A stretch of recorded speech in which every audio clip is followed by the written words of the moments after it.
చంద్రు సాంబశివరావు గారు మొట్టమొదటిసారిగా మన సమావేశంలో వారికి వచ్చినటువంటి ఈ పదవిని పరిచయం చేస్తూ ఈ ఆర్టిఫిషియల్ ఇంటెలిజెన్స్కి సంబంధించి మీడియా మిత్రుల ద్వారా ప్రింట్ అండ్ ఎలక్ట్రానిక్ మీడియా అవగాహన కార్యక్రమం కల్పించడానికి ఈ సమావేశం ఏర్పాటు చేయడం జరిగింది. గౌరవనీయులు పెద్దలు శ్రీ చంద్రు సాంబశివరావు గారు ఇంతకుముందు మీ అందరికీ సుపరిచితులు. నాసా, ఇస్రో లాంటి సంస్థల్లో శాస్త్రవేత్తగా సేవలు అందించి తర్వాత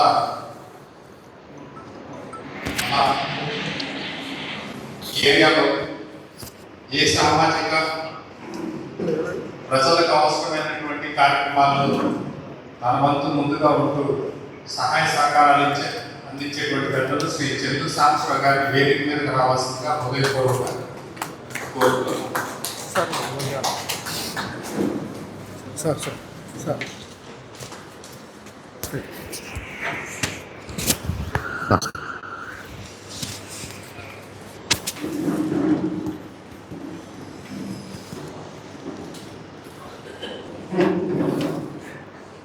పెళ్లి బట్టలు పెట్టావా?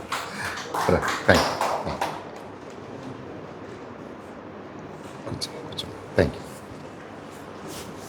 కార్యక్రమంలో భాగంగా పెద్దలు పూజలు గౌరవనీయులు శ్రీ చూపూడి నాగరాజు గారు వారిని వేదిక మీద రావాల్సిందిగా ఆహ్వానిస్తున్నాం. ఈనాటి ఈ కార్యక్రమంలో ఆర్టిఫిషియల్ ఇంటెలిజెన్స్ యొక్క ప్రయోజనాలు, దాని యొక్క ప్రాముఖ్యతని పెద్దలు గౌరవనీయులు చంద్రు సాంబశివరావు గారు వివరిస్తారు. అదేవిధంగా రాబోయే రోజుల్లో వచ్చేటువంటి ఆ పరిస్థితులకు లీగల్గా ఫోల్డ్ చేసి విడిగా కాకుండా టవల్ లాగా వేసేసి పని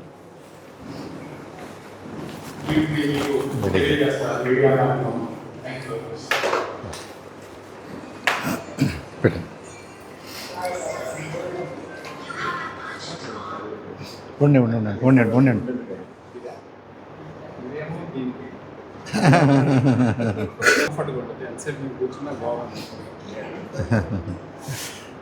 థ్యాంక్ యూ.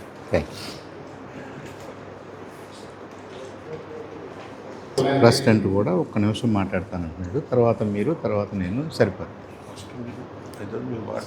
దాని ముందు మాట్లాడినా ఈ సంస్థ యొక్క అధ్యక్షులు ముందుగా మీతో మాట్లాడతారు. తర్వాత తదుపరి పెద్దలు పూజలు శ్రీ ఇప్పుడు నాగరాజు గారు ప్రసంగిస్తారు. తర్వాత ఈనాటి వాళ్ళ ఈ కార్యక్రమ సన్మాన గౌరవనీయులు పెద్దలు చంద్రు సాంబశివరావు గారు మైక్ అమ్మాయి ఈ పక్కన పడే ఆ మైక్ కావాలమ్మా.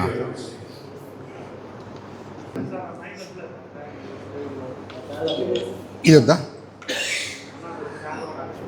మనకి ఆహ్వానం పలుకుతూ వచ్చినందుకు ధన్యవాదాలు తెలియజేస్తూ world artificial intelligence governance foundation వాళ్ళు తీసుకున్న నిర్ణయం, ఆ ఫౌండేషన్ కార్యకలాపాల గురించి ఒక్క నిమిషం ఆ సంస్థ ప్రెసిడెంట్ గారు డాక్టర్ నాగరాజు గారు, గోండాల నాగరాజు గారు, తెలుగు తేజం మనవాడే, ఆయన కూడా మీ అందరితో ముందు ఇంట్రొడక్టరీ రిమార్క్స్ ఇచ్చిన తర్వాత నేను పెద్దలు జూపూడి గారు దీని మీద కొంత ఇష్టాగోష్ఠిగా మీ ప్రశ్నలకు సమాధానాలు కూడా చెప్పాలనుకుంటున్నాం. కాబట్టి ముందు డాక్టర్ నాగరాజు గారిని మాట్లాడమని చెప్పేసి నేను విజ్ఞప్తి చేస్తాను.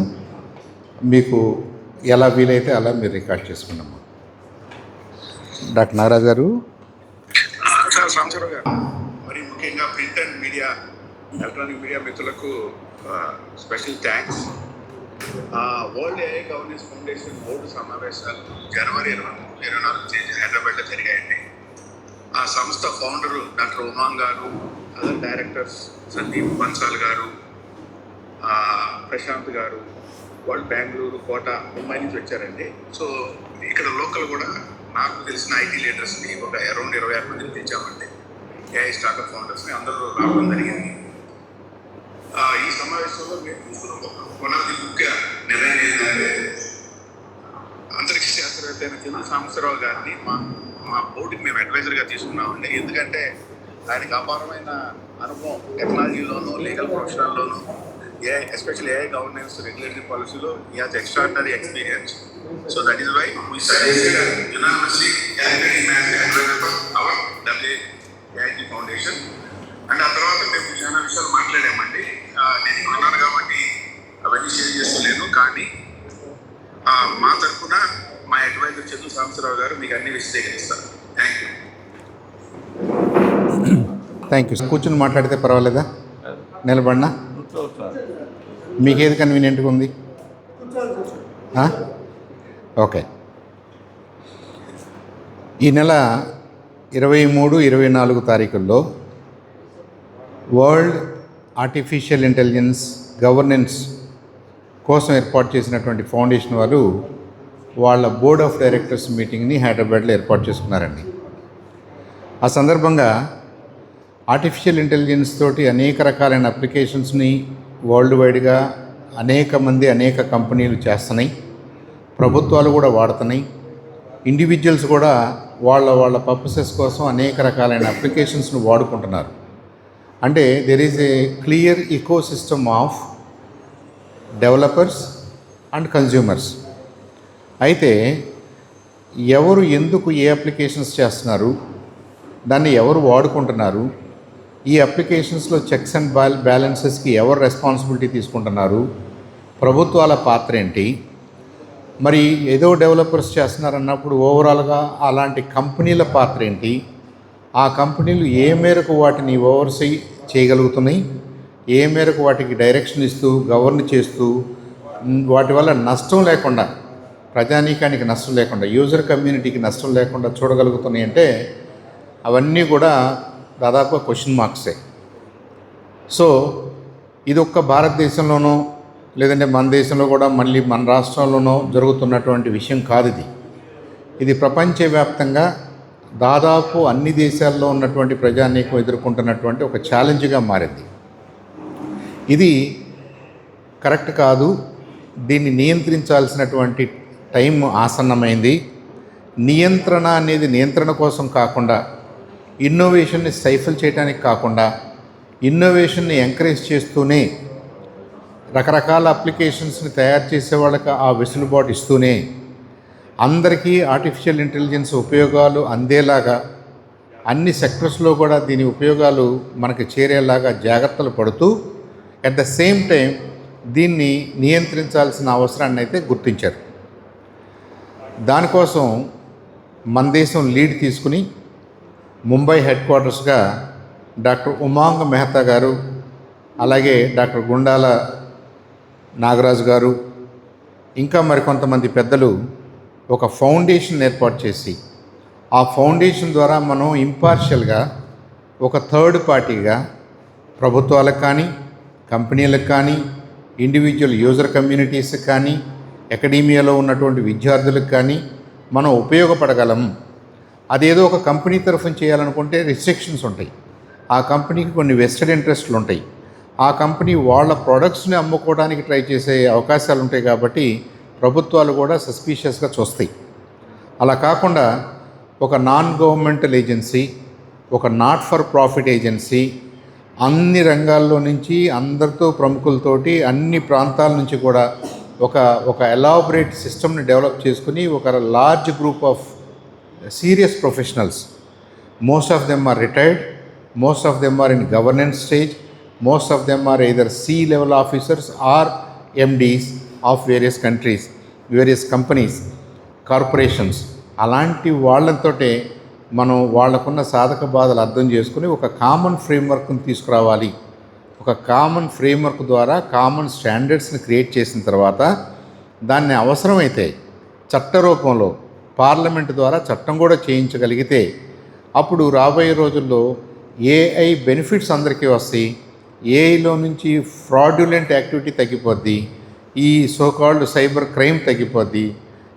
బ్యాంకింగ్ రంగంలో జరుగుతున్న ఫ్రాడ్స్ కానివ్వండి, జర్నలిజంలో జరుగుతున్నటువంటి ఇబ్బందులు కానివ్వండి, చివరికి రాజకీయ రంగం, రాజకీయాలకు కూడా రాజకీయాలు కూడా అతీతమేం కాదు. రాజకీయ నాయకులు actually they are suffering more than anybody అని నేను అనుకుంటున్నాను.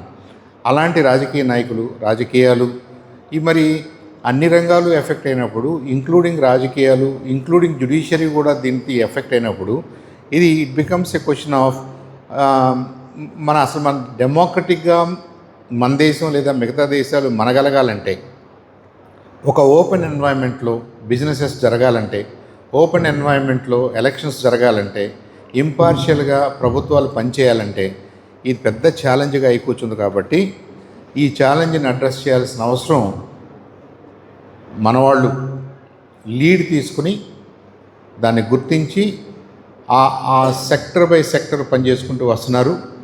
ఈ ఫౌండేషన్ గోలు ఒక్కొక్క సెక్టర్లో ఏం జరుగుతుందో అర్థం చేసుకుని ఆ సెక్టర్లో ఉన్నటువంటి అప్లికేషన్ డెవలపర్స్కి గైడ్లైన్స్ ఇస్తూ వీటన్నిటికీ కామన్గా ఒక ఫ్రేమ్వర్క్ను డెవలప్ చేస్తూ ఈ ఫ్రేమ్వర్క్లో నుంచి ఒక స్టాండర్డ్ని తయారు చేస్తూ ఆ స్టాండర్డ్ కూడా అందరికీ ఆమోదయోగ్యంగా ఉంది, ఎవరికి ఇబ్బంది లేదు, ఎవరి బిజినెసెస్ ఇబ్బంది పట్టలేదు, యూజర్స్కి బెనిఫిట్ జరుగుతుంది, ప్రభుత్వానికి బెనిఫిట్ జరుగుతుంది, ప్రజలకు బెనిఫిట్ జరుగుతుంది, మనం ప్రజాస్వామికంగా ఈ పనులన్నీ చేయగలుగుతున్నామని నమ్మకం వచ్చిన రోజున డెఫినెట్గా దాన్ని మనం ఒక చట్ట రూపంలోకి తీసుకెళ్లాల్సిన అవసరం కూడా ఉంటుంది. అప్పుడు పార్లమెంట్ దాన్ని చట్టంగా చేసే అవకాశాలు కూడా ఉంటాయి. ఇవన్నీ జరగడానికి ఒక 2, 3, 4 సంవత్సరాలు పట్టొచ్చు. ఈలోపు ఫౌండేషన్ వాళ్ళ ఎఫర్ట్ ఏంటంటే ఒక్కొక్క రంగంలో నుంచి అర్థం చేసుకుని ఒక్కొక్క రంగంలో ఉన్నటువంటి సాధక బాధల్ని కంపైల్ చేసి కొల్లేట్ చేసి వాటి మీద సమగ్రమైనటువంటి రిపోర్ట్స్ తయారు చేయటం, స్టేట్ గవర్నమెంట్స్ దగ్గర ఉన్న సమాచారం, సెక్టోరల్గా ఉన్న సమాచారం, అకాడమియాలో ఉన్న సమాచారం, జ్యుడిషియరీలో ఉన్నటువంటి సమాచారం, వీటన్నిటినీ వాళ్ళు కొల్లేట్ చేస్తూ ఒక కామన్ ఫిలాసఫీని, కామన్ ఫ్రేమ్వర్క్ని రూపొందించాలని చెప్పేసి వాళ్ళు ప్రయత్నం చేస్తున్నారు. ఆ ప్రయత్నంలో భాగంగా ఇప్పటికీ ఒక 6,000 మంది సీరియస్ ప్రొఫెషనల్స్ ఇన్వాల్వ్ అయ్యి ఉన్నారు.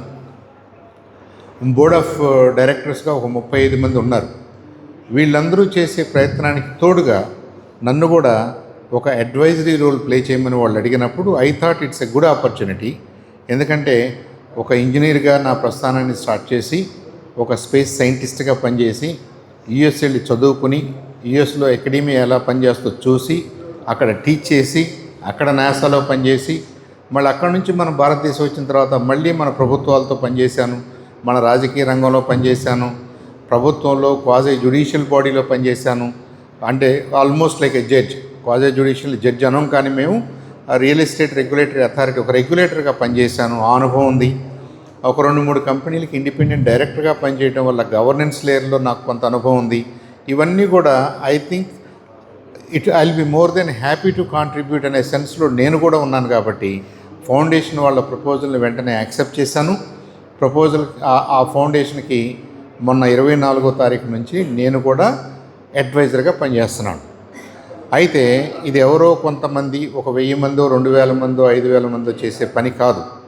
అన్ని రంగాల్లో నుంచి అందరం కూడా మనకి ఎక్కడ ఇబ్బంది జరుగుతుందో మన నోటీస్కి వచ్చినప్పుడు ఆ ఇబ్బంది మన వరకే ఉందా, పక్క వాళ్ళకు కూడా జరుగుతుందా, ఒక సిస్టమేటిక్గా జరుగుతుందా, ఏదైనా అప్లికేషన్ వల్ల జరుగుతుందా, ఏదో ఒక స్పెసిఫిక్ ఇండివిజువల్ వల్ల ఇలాంటి ఇబ్బంది జరుగుతుందనేది మనం గమనించుకోవాలి. ఆ గమనించుకున్నవి ప్రతిదానికి మనం కోర్టుకు పరిగెత్తలేం. కాబట్టి అప్రోప్రియేట్ ఫోరమ్స్ ద్వారా మనం గవర్నమెంట్ నోటీస్కి తీసుకువెళ్ళటం ద్వారా గవర్నమెంట్ కూడా ఇమీడియట్గా కొన్ని యాక్షన్స్ తీసుకోవడానికి అవకాశం ఉంటుంది. ఇప్పుడు వెంటనే పోలీస్ స్టేషన్లో మనకి రిలీఫ్ రాకపోవచ్చు, వెంటనే కేసులు పెట్టుకున్నందువల్ల రెజల్యూషన్ రాకపోవచ్చు. కానీ ప్రభుత్వాలు డెఫినెట్గా కట్టడి చేయడానికి ఇమీడియట్గా తీసుకోవడానికి కొన్ని చర్యలు తీసుకోవడానికి అవకాశం ఉంది. కాబట్టి మనం ప్రభుత్వాలకి సమాచారాన్ని అందచేయాలి అనేది కూడా ఒక గోల్ అన్నమాట. ఈ ఫౌండేషన్ గోల్ ప్రభుత్వాలని రెడీ చేయాలి, ప్రభుత్వాలని సిద్ధం చేయాలి. ఎందుకు మీ వరకు మీకు probably it is not touching very senior people. సామాన్యుడికి టచ్ చేసిన అంశాలు అన్నీ వాళ్ళ దృష్టికి వెళ్ళకపోవచ్చు. పోలీస్ స్టేషన్లో రిపోర్ట్ అవుతున్న విషయాలన్నింటినీ ఇన్ టైం వాళ్ళు సమగ్రంగా ఆలోచన చేసి అవగాహన చేసుకున్నాం. ఇది టెక్నాలజీ లేయర్లో జరుగుతున్న ప్రాబ్లమా, టెలికమ్యూనికేషన్స్లో జరుగుతున్న ప్రాబ్లమా, యూసేజ్లో జరుగుతున్న ప్రాబ్లమా, లేదు అసలు కంప్లీట్గా అప్లికేషనే డూబియస్గా చేశారా, మోసపూరితమైన అప్లికేషనా అన్న విషయాల్ని టెక్నాలజీతో ముడిపడి మనం చూడాలి. కాబట్టి ఎవరిని మనం వెంటనే బ్లేమ్ చేసి ఇదిగో నాకు ఈ ఫోన్లో ఇలా జరిగింది కాబట్టి ఫోన్స్ని తిట్టో, ఫోన్ తయారు చేసిన కంపెనీని తిట్టో, ఆపరేటింగ్ సిస్టమ్ని తిట్టో ఉపయోగం లేదు. కాబట్టి అసలు ఈ సమస్యకి కారణం ఏ లేయర్లో ఉందో కూడా స్టడీ చేయాల్సిన అవసరం ఉంటుంది. దానికి ఫౌండేషన్లో సీరియస్ టెక్నాలజిస్ట్ ఉన్నారు, ఆయా రంగాల్లో నిపుణులు ఉన్నారు. ఉదాహరణకి సైబర్ సెక్యూరిటీ అన్నాం అనుకోండి, డాక్టర్ ఉమాంగ్ గారు లాస్ట్ 20-25 ఇయర్స్ నుంచి కూడా ఆయన స్పెషాలిటీ వచ్చేసి సైబర్ సెక్యూరిటీ, సైబర్ క్రైమ్స్. ఆయన పోలీసు డీజీపీ స్థాయిలో పోలీసు వ్యవస్థలతోటి పనిచేసిన అనుభవం ఉంది. కాబట్టి పోలీసింగ్ లేయర్లో ఈ సైబర్ క్రైమ్ని ఎలా అడ్రస్ చేయాలి, ఏ మేరకు అడ్రస్ చేయాలి, చేయొచ్చా చేయకూడదా, చేయగలుగుతున్నారా లేదా అన్న అనుభవం ఆయనకుంది. అలాగే డాక్టర్ గుండాల నాగరాజు గారు హీజ్ ఏ టెక్నాలజీ స్పెషలిస్ట్. అసలు ఏఐ సిస్టమ్స్ అంటే ఏంటి, ఇప్పుడు లార్జ్ లాంగ్వేజ్ మోడల్స్ అంటున్నారు, లార్జ్ లాంగ్వేజ్ మోడల్స్ ద్వారా ఈ సిస్టమ్ని ఎడ్యుకేట్ చేస్తున్నాం అంటున్నారు, ట్రైన్ చేస్తున్నాం అంటున్నారు. మీరు ట్రైన్ చేసినప్పుడే అది ఇంపార్షియల్గా లేకుండా సబ్జెక్టివ్గానో లేదంటే ఇంకేదన్నా మోటివ్స్ తోటో మీరు ఆ సిస్టమ్ని ట్రైన్ చేశారనుకోండి, ఆ సిస్టమ్ తదుపరి చేసే ఇచ్చే రెస్పాన్సెస్ అవి చేసే పనులు కూడా పార్షియల్గానే ఉంటాయి. డిస్క్రిమినేషన్ మనకు క్లియర్గా కనిపిస్తుంది. కాబట్టి అలాంటి టెక్నాలజీలో చాలా సీరియస్ ఎక్స్పీరియన్స్ ఉన్నటువంటి నైపుణ్యం ఉన్నటువంటి డాక్టర్ గుండాల్ గారేమో, నాగరాజు గారేమో ఆ లేయర్ చూస్తున్నారు. అలాగే టెలికమ్యూనికేషన్స్ లేయర్లో ఉన్నారు. అలాగే ఓవరాల్గా అసలు అప్లికేషన్స్ అంటే ఏంటి, ప్రాజెక్ట్ మేనేజ్మెంట్ అంటే ఏంటి, ఈ ప్రాజెక్ట్ మేనేజ్మెంట్లో గుడ్ గవర్నెన్స్ అంటే ఏంటి, ఈ ప్రాజెక్టు ఏఐకి సంబంధించిన ప్రాజెక్ట్ కాబట్టి ఏఐలో గుడ్ గవర్నెన్స్ అంటే ఏంటి అన్నది మళ్ళీ వీళ్ళందరూ కలిసి కూర్చుంటే కానీ వర్కౌట్ కాదు. ఎవరికాళ్ళు వాళ్ళ యాంగిల్స్లో బాగానే అర్థం చేసుకుంటారు, కానీ అందరూ ఒక రూమ్లోకి వస్తే కానీ ఓవరాల్గా మనం ఏం చేయాలో మనకు అర్థం కాదు. అలాంటి సిచ్యువేషన్లో ఏఐ డెవలప్మెంట్ యాక్టివిటీస్ ఉన్నాయి కాబట్టి, ప్రాజెక్ట్స్ ఉన్నాయి కాబట్టి ఈ పెద్ద గ్రూపు ఈ 30 మంది 40 మంది లీడ్ చేస్తూ ఈ వేలాది మంది స్పెషలిస్టులతో మాట్లాడుకుంటూ మీటింగ్స్ పెట్టుకుంటూ దానికి సంబంధించినటువంటి సూత్రీకరణ చేస్తూ ప్రభుత్వాలకి నోట్స్ రాస్తూ సంస్థలకు నోట్స్ రాస్తూ సంస్థలకి గైడ్లైన్స్ ఇస్తూ ముందుకు సాగాలి. వాళ్ళు ఈ సంవత్సరం రోజుల నుంచి అదే చేశారు. రాబోయే రోజుల్లో మరింత ఎక్కువగా ఈ యాక్టివిటీస్ చేయాలనేది ఫౌండేషన్ వారి గోల్. ఇది భారతదేశం వరకే లిమిటెడ్ అంటే కాదు. ప్రపంచంలో ఇవాళ ఒక్క యూరోపియన్ యూనియన్ తప్ప, ఇంక్లూడింగ్ అమెరికాలో కూడా ఈ ప్రాబ్లం ఉంది. అమెరికాలో కూడా పటిష్టమైనటువంటి చట్టం లేదు. అమెరికాలో NIST అని చెప్పేసి మనం ఇక్కడ ISI అంటాం, స్టాండర్డ్స్ బాడీ. అలాగే అమెరికాలో national institute for standards and technology. వాళ్ళు ఏం చేశారంటే, ఇది చట్టం చేయడానికి మనం రెడీ కాదు, దీని మీద కొన్ని సూచనలు మాత్రం చేస్తాం, ఒక ఫ్రేమ్వర్క్ ఇస్తాం, ఆ ఫ్రేమ్వర్క్ను అందరూ పాటిస్తే అందరికీ సేఫ్ అని చెప్పేసి ఒక రిస్క్ బేస్డ్ ఫ్రేమ్వర్క్ని, రిస్క్ మేనేజ్మెంట్ ఫ్రేమ్వర్క్ను మాత్రమే చేయగలిగారు. ఇక్కడ దీన్ని మనం జాగ్రత్తగా అర్థం చేసుకోవాలి. అమెరికా లాంటి అడ్వాన్స్డ్ కంట్రీ, అమెరికా లాంటి టెక్నాలజీకి క్రూసిబుల్గా ఉన్నటువంటి కంట్రీ, వాళ్ళు కూడా దీన్ని సమగ్రంగా ఒడిసి పట్టుకోలేక లేదా ఒక చట్టం చేయలేక ఒక విధంగా దీన్ని కంట్రోల్ చేయలేని పరిస్థితిలో ఉన్నారు అంటే హ్యూమన్ ఇంజూనిటీ ఎంత గొప్పదో కూడా మనం అర్థం చేసుకోవాలి. దాన్ని మనం మంచి డైరెక్షన్లో వాడితే మంచి డైరెక్షన్లో పనిచేస్తుంది. ఈ బ్యాడ్ గైస్ దాన్ని బ్యాడ్ డైరెక్షన్లోకి వాడాలనుకుంటే దాన్ని నియంత్రించడం కూడా అంతే కష్టం. కాబట్టి ఇది ఈజీ టాస్క్ అయితే కాదు. యూరోపియన్ యూనియన్ ఒక పని చేసింది. యూరోపియన్ యూనియన్ ఏం చేసిందంటే, ఇవన్నీ మాకు తెలియదు, మేమైతే చట్టం చేస్తాం, ఈ చట్టంలో ప్రభుత్వాలు అంగీకారం ప్రకారంగా మేము కొన్ని అనుకున్నాం, మంచో చెడో, మీ అందరూ దాంట్లో పనిచేయాల్సిందే, అలా మిమ్మల్ని మేము నియంత్రించాల్సిందే. మేము ఈ ఫ్రీడమ్ ఆఫ్ స్పీచ్ ఏంటి, ఇన్నోవేషన్ ఏంటి, ఇన్నోవేషన్కి కట్టడి చేస్తున్నారా, దీనివల్ల R&D ఆగిపోద్దా, ఆ సమాధానాలు మీరు మమ్మల్ని అడగొద్దు, ప్రస్తుతానికి మాకు తెలియదు. కానీ జనరల్ పబ్లిక్ ఇబ్బంది కలిగే ఏ అంశమైనా సరే మేము ఒప్పుకోం అని ఫస్ట్ అండ్ ఫార్మోస్ట్ కట్టుదిట్టమైనటువంటి చట్టం చేసింది యూరోపియన్ యూనియన్. చేయటమే కాకుండా 2 సంవత్సరాల టైం ఇచ్చి ఈ ఫిబ్రవరి 1వ తారీఖు నుంచి ఏదైనా దేశం, ఏదైనా కంపెనీ మాతో బిజినెస్ చేయాలంటే, యూరోపియన్ యూనియన్లో ఉన్న దేశాలతో బిజినెస్ చేయాలంటే మీరు ఈ చట్టానికి లోబడి చేయాలి. కాబట్టి ఇప్పుడు ఇన్ఫోసిస్ లాంటి కంపెనీలు, టీసీఎస్ లాంటి కంపెనీలు, పెద్ద పెద్ద కంపెనీస్ అందరికీ కూడా ఇమ్మీడియట్గా ఒక ఛాలెంజ్ ఉంది. మనం చాలా సాఫ్ట్వేర్ ప్రొడక్ట్స్ చేస్తాం, చాలా ఐటీ ప్రొడక్ట్స్ చేస్తాం, చాలా ఐటీ సర్వీసెస్ చేస్తాం. మనం ఐటీ సర్వీసెస్ని ఎక్స్పోర్ట్స్లో వేలాది కోట్ల రూపాయలు మనం సంపాదిస్తున్నాం. దాదాపు 70-80 వేల కోట్ల రూపాయలు మనకి ఐటీఈఎస్ ఐటీ ఎనేబుల్డ్ సర్వీసెస్లో మన దేశానికి వస్తున్నాయి. ఈ సెక్టర్ మొత్తం మీద ఇప్పుడు EU నీడ పడింది, EU చట్టం పడింది. EU చట్టం తప్పని మనం అంటలేదు, కానీ ఆల్ ఆఫ్ ఎ సడన్ మనం ఆ చట్టాన్ని అర్థం చేసుకుని ఆ చట్టాన్ని ఒబే చేస్తూ ఆ చట్టానికి లోబడి పనిచేయటం మాత్రం ఈజ్ ఎ బిగ్ ఛాలెంజ్. ఇది జరగాలి. ఇది జరగకపోతే EU వదిలిపెట్టేటట్టుగా లేదు. సో దాన్ని కూడా దృష్టిలో పెట్టుకుని మనం EU వాళ్ళ చట్టాన్ని మనం ఏం చేయాలి, ఏ మేరకు మనం అర్థం చేసుకుని ఏ మేరకు మనం దానికి కట్టుబడి ఉండాలి అన్నది తప్పని పరిస్థితి. అయితే ఎంత ఫాస్ట్గా మనం చేయగలం అనేది మన ఇంజనీటీని బట్టి ఉంటుంది. నెంబర్ 2, అది కాకుండా మరి మిగతా దేశాలు ఉన్నాయి కదా, 170-180 దేశాలు ఉన్నాయి కదా.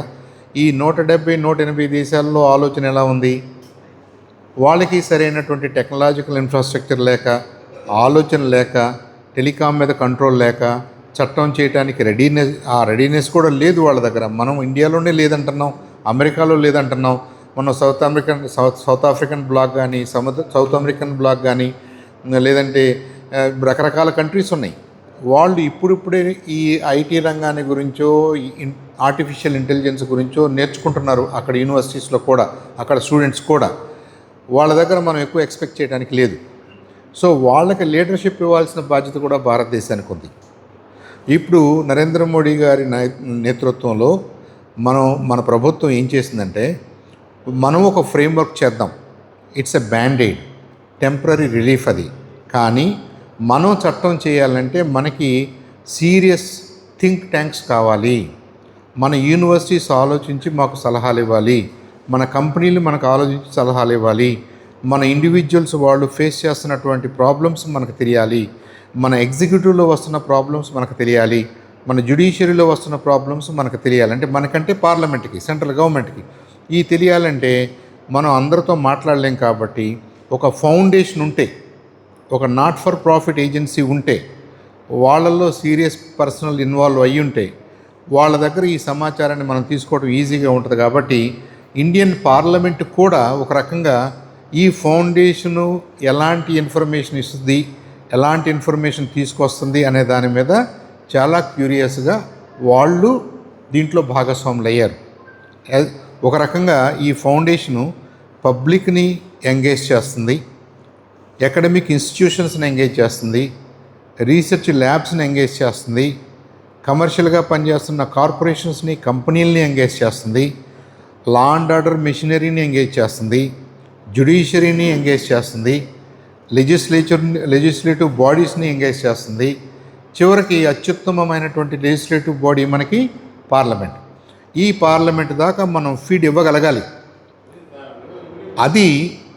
అది ఒక ఓవరాల్ అంబ్రెల్లా గోల్గా పెట్టుకుని చాలామంది మేధావులు ఒక చోటకు వచ్చి ఈ ప్రయత్నం చేస్తున్నారు. కాబట్టి మనందరం కూడా ఆ ప్రయత్నంలో భాగస్వాములమై మనందరం కూడా ఈ విషయాల్ని చర్చించి, మన నోటీస్కి ఏదో వస్తుంది, ఎవరో ఫోన్లో ఏదో పంపారంట, ఎవరినో ఓటీపీ అడిగారంట, వాళ్ళ బ్యాంకులో నుంచి డబ్బులు పోయినాయి అంట అని మనం వింటున్నాం.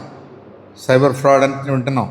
అది ఒక అప్లికేషనా, ఒక మనిషి చేశాడా, ఒక కంపెనీ చేసిందా, ఒక సెట్ ఆఫ్ అప్లికేషన్సే అలా చేస్తున్నారా? అసలు వీళ్ళు ఎక్కడున్నారు? వీళ్ళని పట్టుకోవడంలో పోలీసు వాళ్ళకు ఉన్నటువంటి ఇబ్బందులు ఏంటి? పోలీసు వాళ్ళ దగ్గర ఉన్న టెక్నాలజీలో ఉన్న ఇబ్బందులు ఏంటి? వాళ్ళ టెక్నాలజీలో ఇబ్బందులు ఉండటానికి మన టెలికమ్యూనికేషన్స్లో వస్తున్నటువంటి లేయర్స్ కూడా కారణం. ఇవన్నీ కూడా మనం రోడ్డు మీద నుంచుని టీ తాగుతూ మాట్లాడుకోవడం చాలా ఈజీగా అనిపిస్తుంది. వాడెవడో ఫ్రాడ్ చేశాడు, వాడిని పట్టుకోలేరా, ఈ అకౌంట్లో నుంచి ఆ అకౌంట్లోకి డబ్బులు వెళ్ళినాయి కదా, వాడెవడో తెలుసు కదా, మన పోలీసు వాళ్ళు వెళ్ళి వాడిని అరెస్ట్ చేయొచ్చు కదా అని అనుకుంటున్నాం మనం. కానీ మనం అనుకుంటున్న నోడ్స్ ఎండ్ పాయింట్స్ అంటాం మేము. నా అకౌంట్లో నుంచి ఇంకో అకౌంట్లోకి డబ్బులు వెళ్ళిన సంగతి నాకు తెలుసు, కానీ అదే మరుక్షణం అదే క్షణంలో ఆ అకౌంట్లో నుంచి 4-5 దేశాలు కూడా మారెళ్ళిపోయినాయి. ఇప్పుడు నేను ఎవరిని పట్టుకోవాలి? తిరిగి మన ఊర్లో ఉన్న ఇంకొక అబ్బాయినే పట్టుకోవాలి. ఆ అబ్బాయికి దీని సంగతి ఏమీ తెలియదు. ఆ అబ్బాయి అకౌంట్ని ఒక స్టాప్గా వాడుకున్నారు అంతే. నా దాంట్లో నుంచి డబ్బులు అక్కడికి వెళ్ళినాయి అంతే, అక్కడి నుంచి 100 చోట్లకి వెళ్ళిపోయినాయి. అంతా ఎలక్ట్రానిక్సే కదా, అంతా డిజిటలే కదా. ఎంతసేపు పట్టుద్ది మొత్తం జరగడానికి? మైక్రో సెకండ్ పట్టుద్ది. ఈ మైక్రో సెకండ్లో దేశాలు మారిపోయినాయి, టెలికమ్యూనికేషన్ లేయర్స్ మారిపోయినాయి, నోట్స్ మారిపోయినాయి, టెక్నాలజీలు మారిపోయినాయి, రాజ్యాంగాలు మారిపోయినాయి, రాజకీయాలు మారిపోయినాయి, అన్నీ మారిపోయినాయి. మీరు ఎవరిని అడుగుతారు ఇప్పుడు? మీరు ఎలా ట్రేస్ చేస్తారు? ఎవరినని ట్రేస్ చేస్తారు? సో ఒక రకంగా it has become a very big challenge for ఈ క్రైమ్ ఫైటింగ్ ఏజెన్సీస్. ఒకప్పుడు మనం బాంబులకి లేదంటే ఇంకో కత్తులకో గన్స్కో భయపడేవాళ్ళం. ఇవాళ దానికంటే కూడా పెద్ద ప్రమాదం ఈ డిజిటల్ ప్రపంచంలో వచ్చేసింది. దానికి మూల కారణం ఆర్టిఫిషియల్ ఇంటెలిజెన్స్. మనం ఇక్కడ ఏం కూర్చొని మాట్లాడుతున్నామో, మీరెవరో, నేనెవరో, ఆయన ఎవరో, మన స్టోరీ ఏంటో, మన ఆధార్ కార్డులు ఏంటో, ఇంకోటేంటో అంతా వేరే వాళ్ళకి తెలుసు. తెలిసినప్పుడు వాళ్ళ ఇంట్రెస్ట్ కొద్దీ ఈ డాట్స్ని కనెక్ట్ చేసుకుంటూ మనకి ఏదన్నా చేయాలి అనుకున్నప్పుడు మనం ఆ ట్రాప్లో ఇరుక్కుంటే, మనం ట్రాప్లో ఇరుక్కునేదాకానే వాడి ప్రయత్నం, ఆ తర్వాత ఇంకా మన కంట్రోల్లో లేనట్టుగా ఉంది. ఇదంతా కూడా ఆర్టిఫిషియల్ ఇంటెలిజెన్స్ ఎనేబుల్డ్ సిస్టమ్స్ వల్ల జరుగుతుంది అంటున్నామంటే, అసలు ఆర్టిఫిషియల్ ఎనేబుల్డ్ సిస్టమ్స్ అంటే ఏంటి అనే టెక్నాలజీ క్వశ్చన్ ఒకటి ఉంది. దాంట్లో అది కూడా ఏదో సాఫ్ట్వేర్ ఇంజనీర్లు 4 కూర్చొని చేసేది కాదు.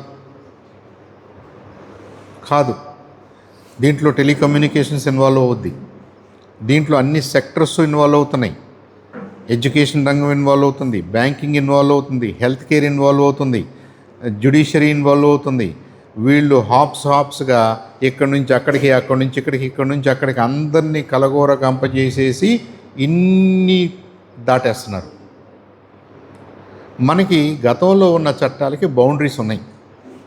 మీరు ఒక సొసైటీ విషయం మాట్లాడితే ఒక రకంగా మాట్లాడతారు, ఒక కంపెనీ విషయం మాట్లాడితే ఒక రకంగా మాట్లాడతారు, ఒక ఇండివిజువల్ విషయం మాట్లాడితే ఒక రకంగా మాట్లాడతారు, ఒక గవర్నమెంట్ విషయం మాట్లాడితే, గవర్నమెంట్ ఆఫీస్ విషయం మాట్లాడితే ఒక రకంగా మాట్లాడతారు.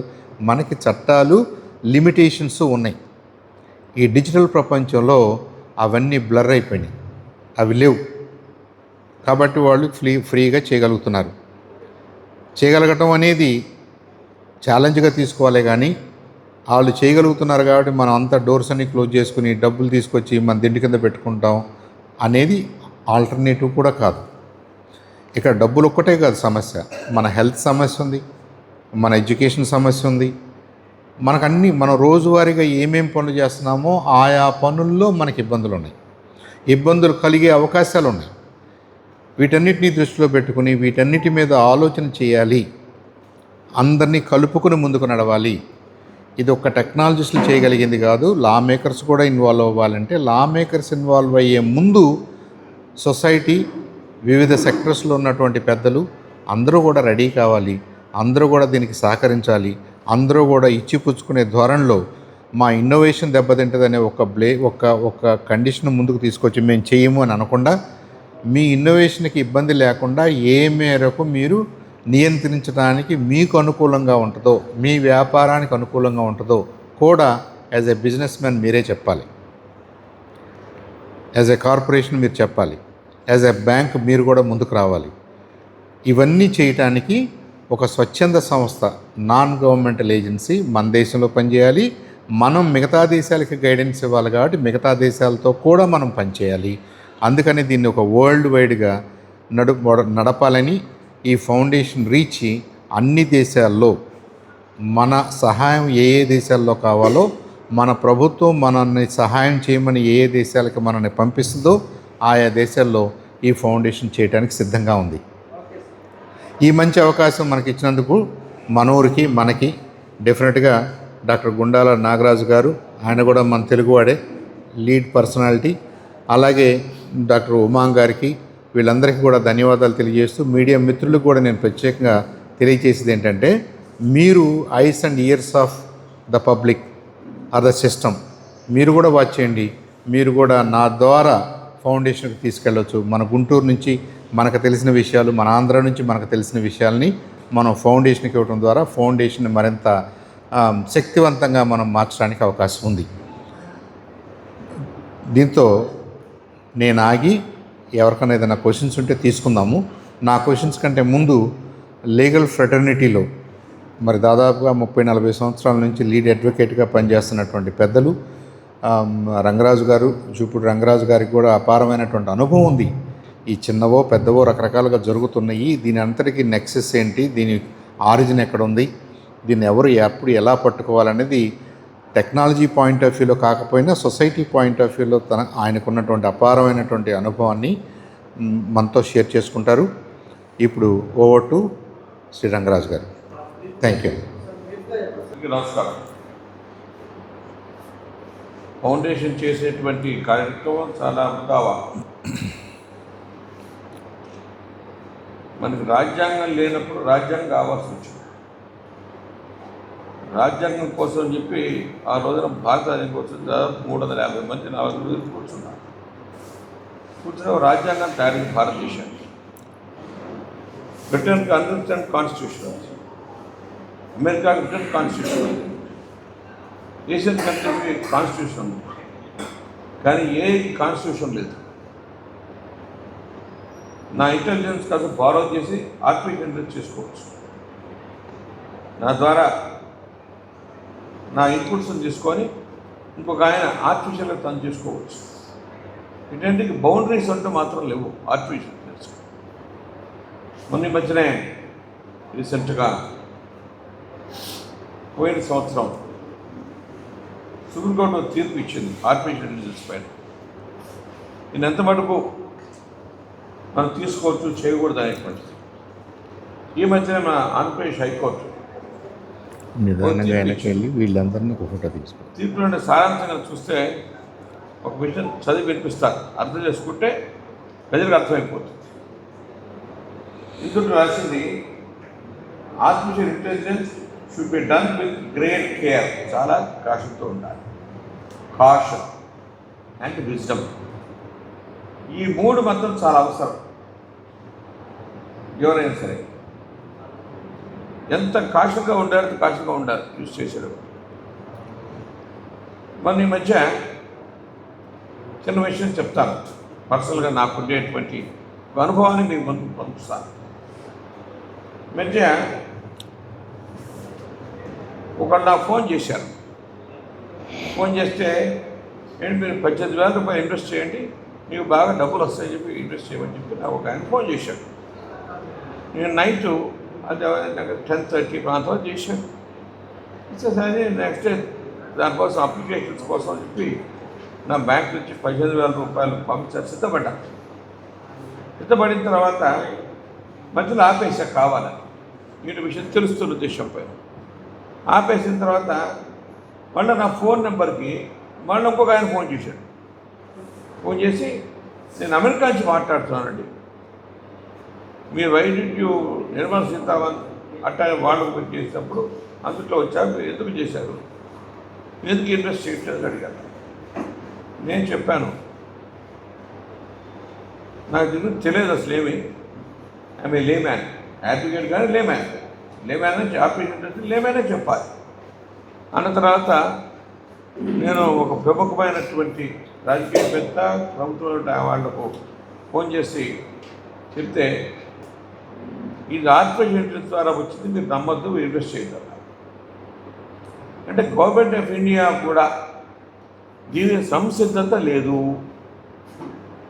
కాబట్టి దీన్ని ఒక చట్ట రూపంలో తీసుకోవాల్సిన అవసరం ఎంతైనా ఉన్నది. ఈ మధ్య ప్రభుత్వం 3 చట్టాలు మార్చింది, క్రిమినల్ చట్టాలు 3 మార్చింది. అందుకని టెర్రరిజం పైన కూడా కొన్ని కఠినమైన సెక్షన్స్ పెట్టడం జరిగింది.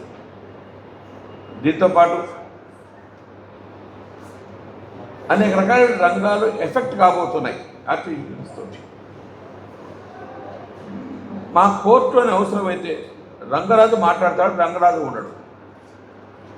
రంగరాజు చెప్పేటువంటిది బయటకు వినపడుతుంది, కానీ రంగరాజు మాత్రం అక్కడ ఉండడు. దీనే కాల్స్ ఆర్టిఫిషియల్ ఇంటెలిజెన్స్. కాబట్టి వీటన్నిటికీ చెక్ అండ్ బ్యాలెన్స్ మాత్రం చాలా అవసరం ఉంది. నా దృష్టిలో ఈ ఫౌండేషన్ చేస్తున్నటువంటి ఈ ప్రక్రియ ఏదైతే చాలా ఉదాహరణ. ఎందుకు అంటే మనకు సరైనటువంటి ఐపీసీ ఉండే చట్టాలు పోయి కొత్త చట్టాలు వచ్చినాయి. క్రైమ్ రేట్లో ఆర్టిఫిషియల్ ఇంటెలిజెన్స్ చాలా ఎక్కువగా ముందుకు పారిపోతుంది. చాలామంది అమాయక ప్రజలు ఆమెకి స్ట్రీట్ వెండర్స్ కూడా ఇబ్బంది పడే పరిస్థితి వస్తుంది. దీనికి మీరు కంప్లైంట్ కనుక ఇస్తే పోలీస్ స్టేషన్లో వాడి దగ్గరే సరైనటువంటి ఎక్విప్మెంట్ లేదు. ఇందాక చంద్రశేఖర్ గారు చెప్పారు, టెక్నాలజీ లేదు. టెక్నాలజీ అప్గ్రేడేషన్ ఉంటే తప్ప ఈ క్రైమ్స్ పట్టుకోవడం కష్టం. ఎందుకు చెప్తానంటే మనకంటే కొంత బెటర్ మిగతా వాళ్ళ కంట్రీస్ కన్నా. చాలా థర్డ్ వరల్డ్ కంట్రీస్ ఏవైతే ఉన్నాయో ఆ థర్డ్ వరల్డ్ కంట్రీస్ అసలు మనం చెప్పడానికి వీలైనటువంటి ఇబ్బందులు పడతారు. కాబట్టి ఈ ఫౌండేషన్ చేసేటువంటి ఈ యొక్క సేవ ఏదైతే ఉందో ఆర్టిఫిషియల్ ఇంటెలిజెన్స్ సేవ చేస్తూ ఒక చట్ట రూపం తీసుకురావడం అంటే చాలా అవసరం మాత్రం నా మనవి. కానీ ప్రైమరీగా మాత్రం ఒక చట్టం అనేది రావాల్సిన అవసరం ఉన్నది. ఎట్లీస్ట్ చెక్ బ్యాలెన్స్ కింద ఒక రఫ్ చట్టమైనా రావాల్సిన అవసరం ఉన్నది. ఉండేటువంటి ఈ 3 చట్టాలు ప్రభుత్వం చేసిన కేవలం 3 చట్టాల్లో కూడా దీనికి మాత్రం అంత ఆస్కారం కనబట్టాలి చూస్తుంటే. కొత్తగా వచ్చినటువంటి ఏ చట్టం 3 చట్టాల్లో కూడా ఆర్టిఫిషియల్ ఇంటెలిజెన్స్ పైన మాత్రం చాలా తక్కువగా ఉన్నది. కాబట్టి ఇది స్టేట్ గవర్నమెంట్స్ చేసేటువంటి ఆస్కారం లేనటువంటి విషయం. ఎందుకంటే ఇంటర్నేషనల్ రిపర్కేషన్స్, ఇంటర్నేషనల్ కాంబినేషన్స్ ఏవైతే ఉన్నాయో చాలా అవసరం. ఇందాక సంస్థగా చెప్పి యూరోపియన్ యూనియన్ చట్టం అది. ఆ చట్టం ద్వారా దాన్ని ఎంత మటుకు మనం స్కెచ్ చేసుకొని మనం చేయవచ్చు అనేటువంటి ఆలోచన చేసిన అవసరం ఉంది ప్రజలు. కానీ దీని ముందుగా నా దృష్టి అయితే అంటే ఎక్కువగా లా పైన చూస్తుంటేటైతే జ్యుడిషియరీలో మాత్రం ఈ చట్టం అంత ఉపయోగపడదు. ఆర్టిఫిషియల్ ఉపయోగపడదు. మన యొక్క మేధస్సు అయితే అదే ఉపయోగపడుతుంది. నేను కొన్ని మంచి ఒక ఆయన ఒక విషయం చెప్పాడు.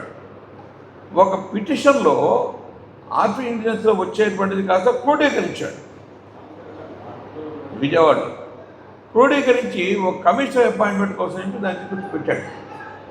పెడితే లోయర్ కోర్టు డిస్మిస్ చేసింది. చేస్తే ఈ మధ్య హైకోర్టుకు వచ్చారు. హైకోర్టుకు వస్తే ఆంధ్రప్రదేశ్ హైకోర్టు ఆర్టిఫిషియల్ ఇంటెలిజెన్స్ ద్వారా వచ్చినటువంటి పిటిషన్ పనికిరాదు,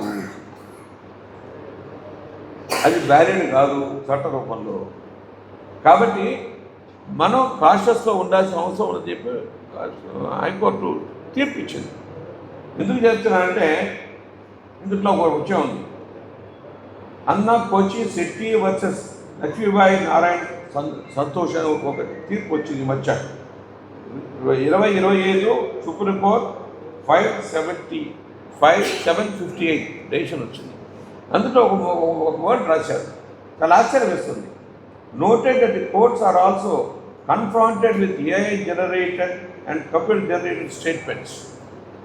It observed that while technology is useful for enhancing efficiency and efficacy, the placed pleadings will distort the cause of case. ఎందుకంటే ఆ కేసు యొక్క పర్యవసానం అది కాస్త పోతుందని చెప్పారు. కాబట్టి సుప్రీంకోర్టు కూడా దీన్ని AI దానిపైన చాలా కాషస్లో ఉన్నది. అన్లెస్ ఇప్పుడు గవర్నమెంట్ ఆఫ్ ఇండియా మోడీ గారు ఆర్టిఫిషియల్ పైన చాలా ఎక్స్ట్రాపోర్గా మాట్లాడడం జరిగింది. ఇప్పుడు కొన్ని ప్రభుత్వాలు ఆర్టిఫిషియల్ తెలియనప్పుడు ఆయన మాట్లాడినప్పుడు నా దృష్టి ఏంటంటే కేంద్ర ప్రభుత్వం కూడా దీని మీద సీరియస్ ఆలోచనలో ఉన్నది. దీన్ని కట్టడి చేయాల్సిన అవసరం వస్తుంది. అందుట్లో భారతదేశంలో 145 కోట్ల జనాభాలో ఎక్కడి నుంచి ఏమేమి చెడిపోతుందో కూడా తెలియని పరిస్థితి. కాబట్టి దీనికి మాత్రం సరైన చట్ట రూపం రావాల్సిన అవసరం ఉన్నది. దీనికి స్పెషల్ ట్రైనింగ్ చేయాల్సిన అవసరం ఉన్నది. ఏఐ మూలాన్ని మాత్రం బెనిఫిట్స్ కొంత మటుకు ఉంటాయేమో, కానీ అన్నిటికీ మాత్రం ఏఐ మాత్రం ఉపయోగపడదు. కానీ ఒక చిన్న విషయం మనం చేస్తాం, మన ఆర్టిఫిషియల్ ఇంటెలిజెన్స్ ఉపయోగిస్తే మనిషి డెడ్ అయిపోతాడు. మంచి అసలు ఇంటెలిజెన్స్ కాస్త పోతున్న భావన కూడా చాలామందిలో ఉన్నది. కాబట్టి అది తగ్గించాల్సిన అవసరం ఉంది. మెయిన్ ఇంటెలిజెన్స్ ఏదైతే ఉందో, భగవంతుడు ఇచ్చిన ఇంటెలిజెన్స్ ఏదైతే ఉందో అది మాత్రం చాలా అవసరం. కానీ దానికి చెక్ బ్యాలెన్స్ మాత్రం అవసరం ఆర్టిఫిషియల్ ఇంటెలిజెన్స్. త్వరలో నా దృష్టిలో అయితే ఏంటంటే గవర్నమెంట్ ఆఫ్ ఇండియా కనీసం ఒక రఫ్ యాక్ట్ తీసుకురావాల్సిన అవసరం ఉంది. అది చెక్ బ్యాలెన్స్ కింద. అది సామాన్య ప్రజలు తల్లిదండ్రులు పోతారు. స్ట్రీట్ వెండర్స్ పాపం తెలియదు, నువ్వు కొట్టేస్తాడు, డబ్బు పోతుంది. మొన్న మధ్య చూస్తే మనం జేడి లక్ష్మీనారాయణ గారి వైఫ్ 2 కోట్లు పోయినాయి. ఎవరి because of the artificial intelligence. ఆయన జేడి లక్ష్మీనారాయణ గారి వైఫ్గా మనకు జరిగితే ఇక సామాన్య మానవుడి పరిస్థితి ఏం కావాలి అసలు అటువంటి టైం. కాబట్టి పోలీస్ ఆఫీసర్స్ ఎఫెక్ట్ అయిపోతున్నారు. కాబట్టి ఆర్టిఫిషియల్ ఇంటెలిజెన్స్ ఈ ఫౌండేషన్ చేసేటువంటి పని ఏదైతే ఉందో చాలా శ్లాఘనీయమైనటువంటిది. అవేర్నెస్ మాత్రం చాలా అవసరం. నా ఆలోచన ప్రకారం ఎట్లా ఉందంటే, లీగల్ ఫ్రేమ్వర్క్లో దీనికి నా దృష్టిలో అయితే ఆర్టిఫిషియల్ ఇంటెలిజెన్స్ ఉపయోగించి కనుక ఎవరైనా తప్పు సమాచారం ఇస్తే వాటికి మరణశిక్ష వేయాలి. ఇద్దరు మరణశిక్ష కనుక వేస్తే సగం పైన అభివృద్ధి వస్తుంది. లేని పక్షంలో కనీసం 10 సంవత్సరాలు జైలు కారాగార శిక్ష పెట్టాలి. ఇట్లా కనుక స్ట్రింజెంట్ లాస్ ఉంటే కానీ ఆర్టిఫిషియల్ ఇంటెలిజెన్స్ మాత్రం లేకపోతే ఇది ఒక వైరస్ లాగా వస్తుంది. కరోనా వైరస్ లాగా వచ్చి ప్రపంచాన్ని అంటే కబడించిందో, ఆర్టిఫిషియల్ ఇంటెలిజెన్స్ సామాన్య మానవుడికి ఒక వైరస్ లాగా వచ్చి తద్వారా ఎకానమీని పాడు చేస్తుంది, రైట్స్ని పాడు చేస్తుంది, కాన్స్టిట్యూషన్ పాడు చేస్తుంది, మంచిని పాడు చేస్తుంది. కానీ కాషస్ మాత్రం ఉండాలి. టెక్నాలజీ నేర్చుకోవాలి. ప్రజలకు టెక్నాలజీ నేర్పించేటువంటి పరిస్థితులు కూడా ప్రభుత్వాలు ఆలోచన చేయాలి. ఇంకా ఆర్టిఫిషియల్ వచ్చినప్పుడు ప్రభుత్వాలు దీనిపైన సీరియస్నెస్ తీసుకోవాల్సిన అవసరం ఉంది. ఆర్టిఫిషియల్ ఇంటెలిజెన్స్ ఒకసారి కనుక చొరబడితే మాత్రం ప్రజల్లో ఉండేటువంటి ఆర్థిక వెసులుబాటు తీసేసేయండి, మానసికంగా వీళ్ళు కుంగిపోతాడు. He will die natural death, not artificial death. Artificial intelligence కనుక ఉపయోగించగలిగిన అయితే he will die artificial natural death అవుతాడు. కాబట్టి ప్రజానీకం కూడా దీన్ని దృష్టిలో ఉంచుకొని మీ ఏది పడితే నెంబర్లు నొక్కి మాకేదో డబ్బులు వస్తాయి కదా ఆశపడి ఆశలతో కనుక ఉండేట్టయితే వాడు అడియాల్సిన అయిపోతారు, నాశనం అయిపోతే పరిస్థితి వస్తుంది. కాబట్టి ఈ ఫౌండేషన్ చేసినటువంటి పని ఏదైతే ఉందో చాలా సాగిమైనటువంటి లీగల్ ఎఫెక్ట్స్ చాలా ఇంట్లో మనం ఎవరిని ఇప్పుడు చేస్తాడు, ఎవరిని పెడతాను కేసు, ఫోన్ నెంబర్ ఇస్తాం, నా 2 ఫోన్ నెంబర్లు మార్చేస్తాడు. ఎవరిని తీసుకెళ్తాం? ఒకే సెల్ ఫోన్ 2 చిప్స్ ఉంటాయి. ఒక చిప్లో చేస్తాడు, 2 చిప్లు చేయడు, ఆ చిప్పు తీసి బయట పారేస్తాడు. ఎవరు పట్టుకుంటారు? పోలీసు వాళ్ళకి ఛాలెంజ్ అయిపోయింది. నాట్ ఓన్లీ పోలీస్, సామాన్య మానవులకు ఛాలెంజ్ అవుతుంది. చిన్న పిల్లల దగ్గర మరీ డెడ్. చిన్నపిల్లలు తెలియకుండా నొక్కేస్తారు. వాళ్ళ అకౌంట్లో డబ్బులు పోయినాయి అనుకోండి, మనం చూసాం 2-3 చోట్ల నాకు ఇన్ఫర్మేషన్ వచ్చింది. చిన్నపిల్లలు వాళ్ళ ఫాదర్ బ్యాంక్ అకౌంట్ని దాన్ని హ్యాక్ చేసి దాని ద్వారా తీసుకున్న తర్వాత ఫాదర్ కనుక్కుంటే స్కోపే లేకపోయింది. అంటే కొన్ని లక్షల కోట్లు పోయినటువంటి సంగతులు కూడా ఉన్నాయి. బ్యాంక్ ఫ్రాడ్స్ బాగా జరుగుతాయి. ఎందుకంటే బ్యాంక్ సెటిల్మెంట్ తెలిసి ఎట్లా ఉందో, బ్యాంక్ ఫ్రాడ్స్తో పాటు దాంతోపాటు ఏంటంటే గూడ్స్ ఏవైతే ఉన్నాయో, గూడ్స్ ఆర్ మోర్ ఇంపార్టెంట్. మనం ఈ మధ్య ఏం చేస్తున్నామంటే మనం ఆన్లైన్ గూడ్స్ అప్లై చేస్తున్నాం. ఇది అండర్స్టాండ్ చేస్తున్నాం. ఆన్లైన్ గూడ్స్ అప్లై చేసినప్పుడు డబ్బు మొదలు కడుతున్నాం. గూడ్ వచ్చిన తర్వాత అందుకు అసలు గూడ్ ఉంటుంది, వేరే ఉంటుంది. మరి దాన్ని ఎవరిని క్లెయిమ్ పెడతాం మనం? తీసుకొని డెలివరీ చేసేవాడి మీద, ఆ ఫోన్ నెంబర్ పెట్టినవాడి మీద. నేను ఎట్లా నాకు సంఘటన వచ్చింది. నేను ఒక గుడ్ దానికోసం పెడితే నాకు ఒక చీర పంపించాడు. నేను పెట్టిన దానిలో ఒక పర్టికులర్ ఐటమ్ పంపిస్తే నాకు చీర పంపించాడు. పంపించాడని వాడిని అడిగితే అని పర్లేదు పోయింది. ఆఫ్టర్ 2000 కాబట్టి సరిపోయింది. అయితే కానీ 20 లక్షలు అయితే ఏం కాదే. కాబట్టి ఇటువంటి ఫ్రాడ్స్ చాలా ఉన్నాయి. కాబట్టి ఈ ఫౌండేషన్ మాత్రం ద డెప్త్ వెళ్ళి ఒక మంచి అట్మాస్ఫియర్ క్రియేట్ చేస్తుంది. కాబట్టి ఏంటంటే ప్రజలందరూ కూడా మీ యొక్క సహకారం అందించాల్సిన అవసరం ఉన్నది. దాంతోపాటు ప్రభుత్వాలు కూడా దీన్ని కాషన్ చేయాలి. గవర్నమెంట్ ఇన్ఫర్మేషన్ హ్యాక్ చేసుకోవచ్చు. ఎవరేం చేస్తారు? గవర్నమెంట్ ఇన్ఫర్మేషన్ హ్యాక్ చేసి కనుక చేస్తే గవర్నమెంట్ జేఎన్సీలో ఉండొచ్చు. కాబట్టి ఏంటంటే దీనికి సరైనటువంటి నా దృష్టిలో అయితే చట్టం మాత్రం ఇమినెంట్ రావాల్సిన అవసరం ఉన్నది. ఎంత ఫాస్ట్గా వస్తే అంత మంచి, అట్లీస్ట్ ఒక భయాందోళనకైనా వస్తుంది. కనీసం అరే మనం ఆర్గ్యూ చేస్తే మనకు కనీసం ఇంత శిక్ష పడుతుందిరా. ఆ ఫోన్ నెంబర్ నుంచి వచ్చిందనుకోండి, ఫోన్ నెంబర్ నుంచి పడాలి, ఆ చిప్ ఎవరిచ్చాడో కనుక్కోవాలి, ఆ కంపెనీ మీద పడాలి. అట్లనే ఎవరైతే మనకి ఫోన్ చేశారో ఆ ఫోన్ నెంబర్ తీసుకొని వాళ్ళకి మీద కంప్లైంట్ ఇవ్వాలి, సైబర్ క్రైమ్ బుక్ చేయాల్సిన అవసరం ఉంది. ఇట్లా కలిసి చేసుకుంటూ పెడితే కానీ బాగుంటుంది నాకు అనిపిస్తూ, చందు సాంబశివరావు గారిని తీసుకుంటూ మొదలంటే నా దృష్టిలో గుంటూరుగా మంచి అవకాశం ఇచ్చారు. గుంటూరు పట్టణానికే కాదు, అందుకని రాష్ట్రానికి ఇది మంచి ఛాన్స్ ఇచ్చారు. చందు సాంబశివరావు గారు అపూర్వ అనుభవంతో దీని కొంచెం ముందుకు తీసుకెళ్తారు. నా దృష్టిలో అయితే ఏంటంటే ఎట్లా ఉందంటే, ఇటువంటి టాపిక్స్ పైన ఎవ్రీ యూనివర్సిటీ ఇవ్వాల్సిన అవసరం ఉంది, ఎవ్రీ కాలేజ్లో తీసుకోవాల్సిన అవసరం ఉంది. ఇంకా అవసరమైతే స్కూల్స్లో చెప్పాలి. దీనిపైన చిన్న పిల్లలకు మనం ఏదో సెల్ ఫోన్ ఇస్తున్నాం, ఇచ్చి వాడు పొద్దున్న నిద్ర లేవగానే సెల్ ఫోన్ చేతులు పెడుతున్నాం, వాడు ఏమైనా కొట్టాడు అయిపోతాం మనం. కాబట్టి స్కూల్స్లో దగ్గర నుంచి దీనికి రావాల్సిన అవసరం ఉంది. అట్లా కరికులంలో కూడా గవర్నమెంట్ ఆలోచన చేయాలి. ఎడ్యుకేషన్ కరికులంలో కూడా దీనిపైన కాస్ట్ ఉండాల్సిన అవసరం మాత్రం ఎంతైనా ఉన్నది. ఆ కాస్ట్ ఉంటే ఏంటంటే కనీసం ఈ సంవత్సరం 2 సంవత్సరాల నుంచి 3వ సంవత్సరం సరే వాటి పికప్ అయ్యి మన దూరం వెళ్ళకపోతే దృష్టి వస్తుందని చెప్పి నాకు భావన. కానీ ఈ సంస్థకు చందు సాంబశివరావు గారు ఉండి మంచి గైడ్ చేయడంలో, అట్లానే ఇందాక చెప్పారు వాళ్ళు, ఇందాక ఆంధ్రప్రదేశ్ నాగరాజు గారు మాట్లాడారు, చాలా సంతోషం అనిపించింది.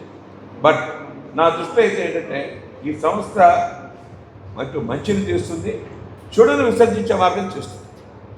అందులో దాంతోపాటు చెడు విసర్జించడమే కాదు, ప్రజలకు కాషన్ చేస్తుంది, ప్రజలకు ఇన్పుట్స్ ఇస్తుంది, ప్రజలకు నేర్పిస్తుంది. అందులో మీరు చేసేటువంటి పని ఏదైతుందో ఇది భారతదేశానికి కాదు, యావత్ ప్రపంచానికి ఉపయోగపడుతుంది.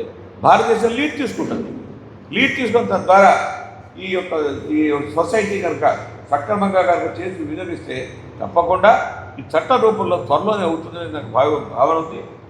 ఈ రోజున ఇక్కడ సాంబశివరావు గారు మన అడగంగానే నాకు సంతోషం అనిపించి, ఇది అక్కర్లేదు కాదు, సంతోషం అనిపించి నాకు అనిపించే it's social responsibility, human responsibility, brain responsibility. ఈ 3 రెస్పాన్సిబిలిటీస్ అనుకుంటే అంటే విజ్డమ్ వస్తుంది.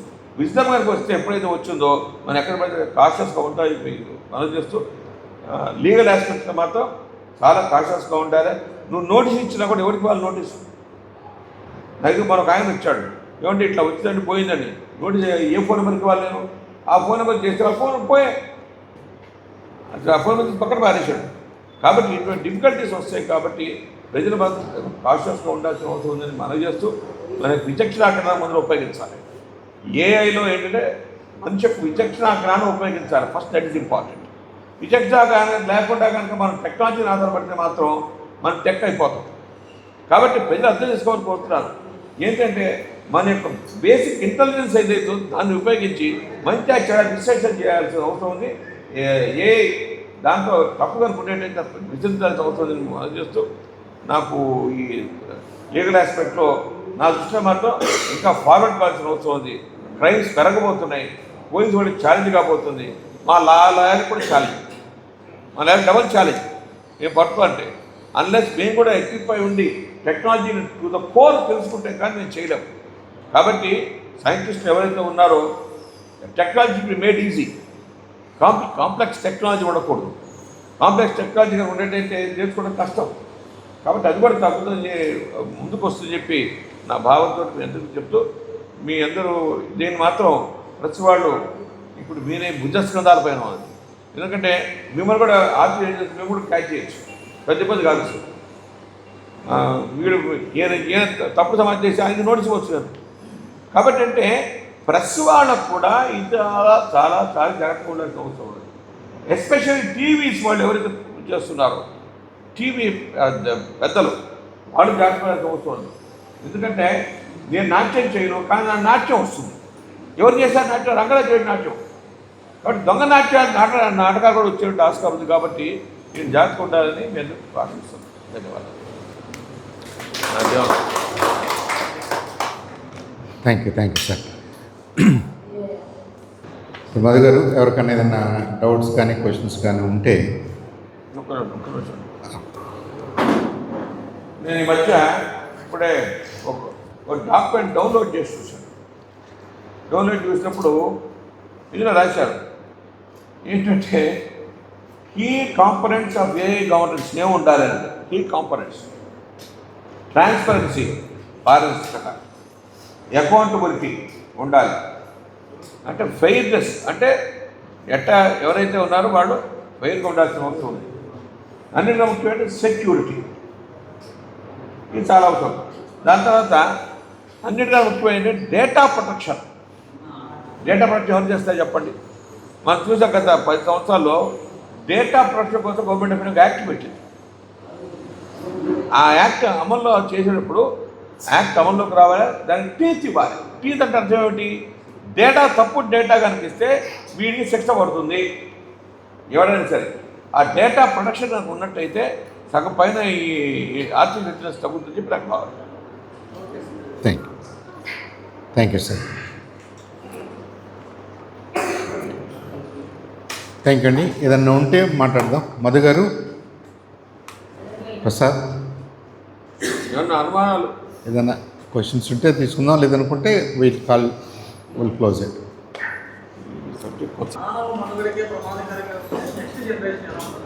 రైట్. అంటే ఆర్టిఫిషియల్ ఇంటెలిజెన్స్ అనే టెక్నాలజీ మనం ఏదైతే మాట్లాడుకుంటున్నామో అది మనకి సర్వ్ చేసేటట్టు ఉండాలి. మనం చేసే పనుల్ని వేగవంతంగా, సులభతరంగా, సేఫ్గా చేసుకునేలాగా సహాయపడాలి. కానీ అది మనల్ని నియంత్రించడానికో, భయపెట్టడానికో, పాడు చేయడానికో ఉపయోగపడకూడదు. ఐ థింక్ ఫౌండేషన్ కూడా ఇది కోర్ ప్రిన్సిపల్గానే పెట్టుకుంది. ఈ టెక్నాలజీని కట్టడి చేయటం అనే పాయింట్ ఎక్కడైతే మాట్లాడుతున్నామో, టెక్నాలజీని వద్దంటలేదు, మనం దాన్ని ఉపయోగించుకోవాలి. దానివల్ల మనం గంటలో చేసేది నిమిషంలో అయిపోయే సందర్భాలు ఉన్నాయి, రోజులో చేసేది గంటలో అయిపోయే సందర్భాలు ఉంటాయి. మెకానికల్ ఇన్స్ట్రుమెంట్స్ అయినా, ఎలక్ట్రానిక్ ఇన్స్ట్రుమెంట్స్ అయినా, ఈ డిజిటల్ ప్రపంచమైనా అంతే. కానీ అది చివరికి మనకి ప్రతిబంధకం కాకూడదు. మన సేఫ్టీకి, మన సెక్యూరిటీకి, మన సస్టైనబిలిటీకి అడ్డు రాకూడదు. అంటే మనల్ని నియంత్రించకూడదు. సో ఈ ఫిలాసఫీలోనే మనం దాన్ని కట్టడి చేయాలి. ఇప్పుడు పెద్దయినా ఒక యాక్ట్ రావాలి అంటున్నప్పుడు ఈ టెక్నాలజీ వద్దనేది అక్కడేం ఉండదు. టెక్నాలజీ ఉండాలి. దాన్ని ఏ విధంగా, ఎవరు, ఎప్పుడు, ఎందుకు వాడుతున్నారనే దాని మీద మనకి పర్యవేక్షణ ఉండాలి. దాని అకౌంటబిలిటీని ఫిక్స్ చేయాలి. మనం ఈ అప్లికేషన్కి బాధ్యులు ఎవరు, ఈ డెసిషన్ తీసుకున్నారు, సిస్టమ్ తీసుకుందని మీరు తప్పుకోకూడదు. ఈ సిస్టమ్ తీసుకుంది కరెక్టే, ఈ సిస్టమ్కి ఒక బాధ్యుడు ఉన్నాడు, ఈ డెసిషన్కి ఒక బాధ్యుడు ఉన్నాడు. ఇప్పుడు యూరోపియన్ యూనియన్ ఏం చేసింది, ఈ అప్లికేషన్లో ఏ డెసిషన్స్ అయితే మీరు తీసుకున్నారో ప్రతి స్టెప్లో కూడా ఒక రియల్ మనిషిని అకౌంటబుల్ చేసింది. నాకు ఈ ఇబ్బంది వచ్చింది అనుకున్నప్పుడు ఆ మనిషిని మనం డీల్ చేస్తాం, సిస్టమ్ని మనం ఏం చేయలేం. కాబట్టి that's a good point Karthik గారు. టెక్నాలజీని వద్దంట్లా, మనం టెక్నాలజీని నియంత్రిస్తూ మనకు ఉపయోగపడే విధంగా మనం ఫ్రేమ్వర్క్స్ రాసుకోవాలి.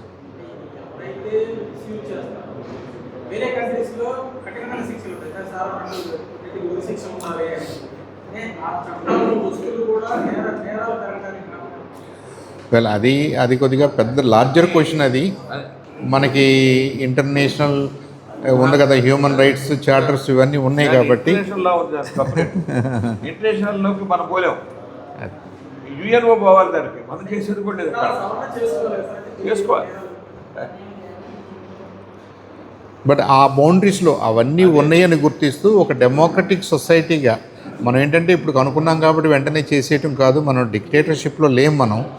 మనం వెరీ వాల్యుబుల్ డెమోక్రటిక్ సిస్టంలో ఉన్నాం కాబట్టి ఉన్న చట్టాలని, పొరుగు దేశాలని, ఇంటర్నేషనల్ సంబంధాలని, యునైటెడ్ నేషన్స్ లాంటి బాడీస్ని అన్నిటినీ గౌరవిస్తూనే మనల్ని మనం ప్రొటెక్ట్ చేసుకోవడానికి, మన బిజినెసెస్ డెవలప్ కావడానికి, మన కంపెనీస్ ఫ్లరిష్ కావడానికి, మన యువతకి అవకాశాలు రావడానికి ఈ టెక్నాలజీని ఎలా వాడుకోగలమో అలా రూపొందించడానికి ఈ ఫౌండేషన్ ప్రయత్నం చేస్తుంది. దాని ఎజెండా అది.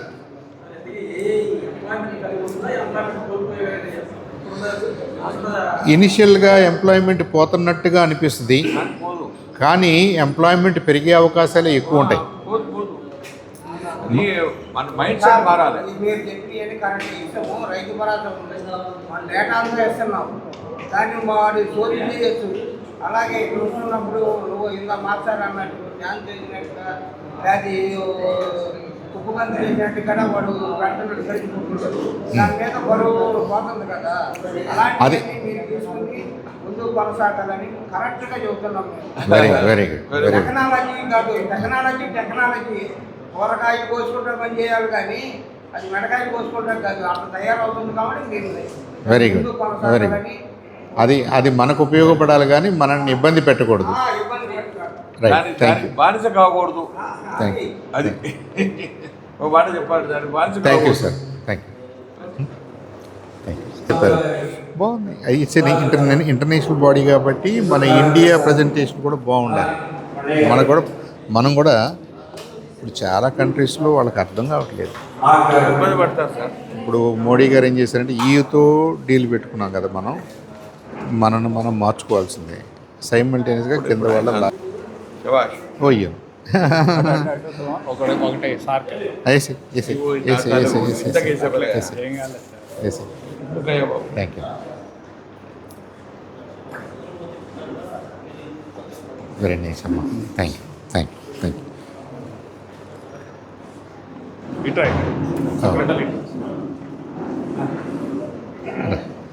Thank you thank you.